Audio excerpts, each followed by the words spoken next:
আমার মনে এখনো সেই ক্ষুধাটা আছে, নতুবা আমি এখনো ক্রিকেট খেলা চালিয়ে যেতাম না। টি-20তে দেওয়া এক সংক্ষিপ্ত সাক্ষাৎকারে এমনটি জানিয়েছেন সাকিব আল হাসান। নিজের প্রতি করা তার এই মন্তব্য যে 16 আনা সত্য, সেই প্রমাণও তিনি দিয়ে যাচ্ছেন এমআই এমিরেটসের জার্সিতে টি-20 মঞ্চে।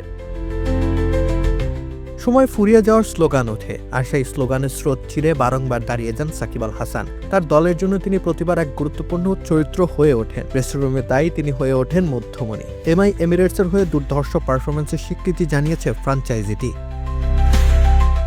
সাকিব আল হাসান ব্যাট হাতে হয়তো কার্যকারিতা হারিয়ে ফেলেছেন নিজের, কিন্তু বল হাতে এখনো তিনি সেই ধূর্ত ফয়সাল। ব্যাটারদের মস্তিষ্কের সাথে ছেলে খেলা করতে এখনো তিনি ওস্তাদ। চলমান টি-20তে এখন পর্যন্ত খেলা নিজের সর্বশেষ ম্যাচে সেই প্রজ্ঞার প্রতিফলন ঘটিয়েছেন তিনি আরও একটিবার। ক্রাঞ্চি রোলের ভিতর চকলেট ক্রিমের filling, all time cream roll, মুখে দিতেই স্পেশাল ইনসাইড।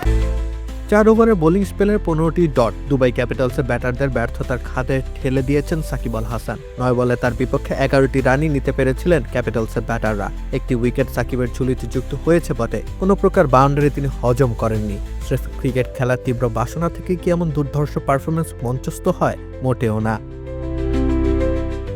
আমাকে অনেক বেশি সময় নেট অনুশীলনে অতিবাহিত করতে হয়। আমি মনে করি যখন শরীর স্লথ হয়ে যায় তখন বেশি অনুশীলন করা প্রয়োজন। বেশ কয়েক বছর আগে সাঙ্গাকারার সাথে কথা হচ্ছিল, তখন তিনি আমাকে এই বিষয়টি বলেছিলেন। অর্থাৎ ক্রিকেট খেলার অদম্য স্পৃহা এখনও উজ্জীবিত রেখেছে সাকিব আল হাসানকে, কেননা তিনি ক্রিকেট এখনও সেই ছেলেবেলার মতো করেই ভালোবাসেন। আমি যখন 19 বছরের ছিলাম তখন যেমন ক্রিকেটকে ভালোবাসতাম, এখনও ক্রিকেটকে ঠিক সেভাবেই ভালোবাসি। ক্রিকেট আমাকে আনন্দ দেয়। প্রতিবার আমি যখন মাঠে যাই আমার মনে হয় আমি বেঁচে আছি। রাকিব হোসেন রুম্মান, খেলা 71।